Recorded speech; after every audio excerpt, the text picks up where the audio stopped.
بہت پرانے وقتوں کی بات ہے، ایک دور دراز ملک کی، جہاں ایک وقت میں ایک نیک دل بادشاہ اور اس کی حسین ملکہ رہتے تھے۔ لیکن تقدیر نے تو کچھ اور ہی لکھ رکھا تھا۔ بادشاہ ایک دن اچانک بیمار ہوا اور چل بسا۔ محل اجڑ گیا، در و دیوار سنسان ہو گئے۔ ملکہ اپنی تینوں بیٹیوں کے ساتھ محل چھوڑ کر جنگل کے کنارے ایک چھوٹی سی جھونپڑی میں آ بسی۔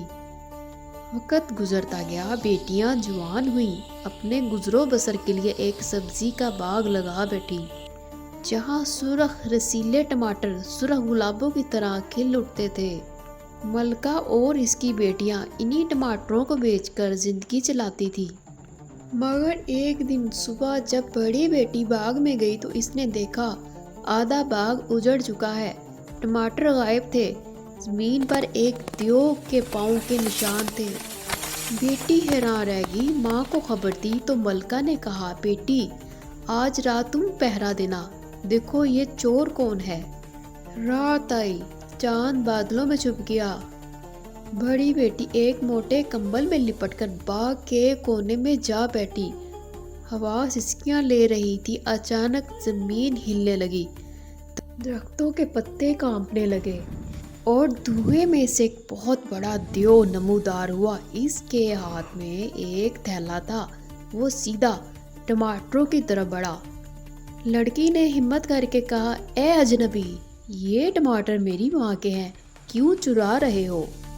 دیو گرجا، چپ رہو چھوٹی لڑکی، ورنہ تمہیں بھی ساتھ لے جاؤں گا۔ لیکن لڑکی نے پھر کہا، چوری کرنا برا کام ہے۔ دیو کا غصہ آسمان کو چھو گیا۔ اس نے لڑکی کو دونوں ہاتھوں سے اٹھایا اور ٹماٹروں کے تھیلے میں پھینک دیا، پھر ایک زوردار دھاڑ کے ساتھ اندھیرے میں غائب ہو گیا۔ جب لڑکی کو ہوش آیا، وہ ایک غار میں تھی۔ غار کے اندر دیو کا گھر تھا، دیواروں پر ہڈیاں، ہانڈیاں اور عجیب برتن لٹک رہے تھے۔ دیو بولا، اگر اپنی جان چاہتی ہو تو میرے کہنے پر چلو، تمہیں روز یہ گائے پہاڑی پر چرانی ہے، پھر اون کاٹ کر میرے لیے کپڑا بنانا ہے، اگر نہ کیا تو انجام برا ہوگا۔ دیو کے جانے بعد لڑکی نے حکم مانا اور گائے کو چرا کر واپس آئی۔ بھوک لگی ہوئی تھی، کچن میں گئی، چیزیں ڈھونڈنے لگی کہ کچھ کھانے کو مل جائے۔ وہ اس کو لے کر پکانے لگی۔ وہاں تھوڑا سا دلیا پڑا تھا۔ جب وہ پکا چکی اور کھانے بیٹھی تو چھوٹے چھوٹے بونے جو پتلے بالوں والے تھے اس کے ارد گرد جمع ہو گئے، کہنے لگے، ہمیں بھی تھوڑا دو۔ لڑکی نے بڑے غرور سے کہا، یہ میرے مالک دیو کا ہے، میں نہیں دے سکتی۔ بونے ناراض ہو کر غائب ہو گئے۔ پھر جب اس نے اون کاٹنی چاہی تو انگلیاں الجھ گئی، دھاگا ٹوٹ گیا اور کچھ نہ ہو سکا۔ رات ہو گئی، دیو واپس آیا۔ جب اس نے دیکھا کام نہیں ہوا تو اس کا چہرہ دہکتے کوئلے کی طرح سرخ ہو گیا۔ وہ دھاڑ کر بولا، نافرمان لڑکی، اور اسے پکڑ کر چھت کے شتیر میں الٹا لٹکا دیا۔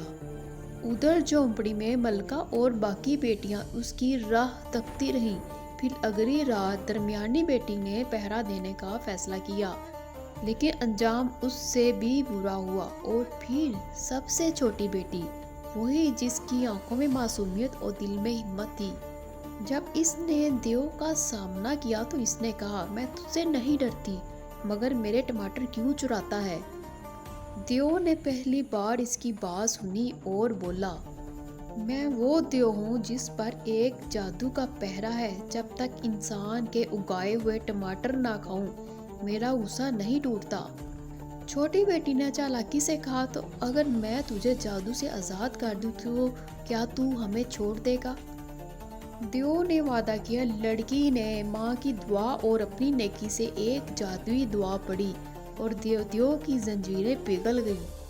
دیو کا چہرہ نرم ہو گیا اور وہ انسان بن گیا۔ اس نے سب کو ٹماٹر سے بڑا سونا دیا اور کہا، انہیں بیچ کر تمہاری زندگی آسان ہو جائے گی، اب کوئی بھی تمہارے باغ کو نقصان نہیں پہنچائے گا۔ اور ٹماٹر چور دیو ہمیشہ کے لیے نیک بن گیا، اور اس دن کے بعد گاؤں کے ٹماٹر بھی لال تھے اور خوشیوں سے بھرے ہوئے تھے۔ ہر طرف خوشی اور خوشحالی تھی۔ کہانی اچھی لگے تو چینل کو سبسکرائب کریں۔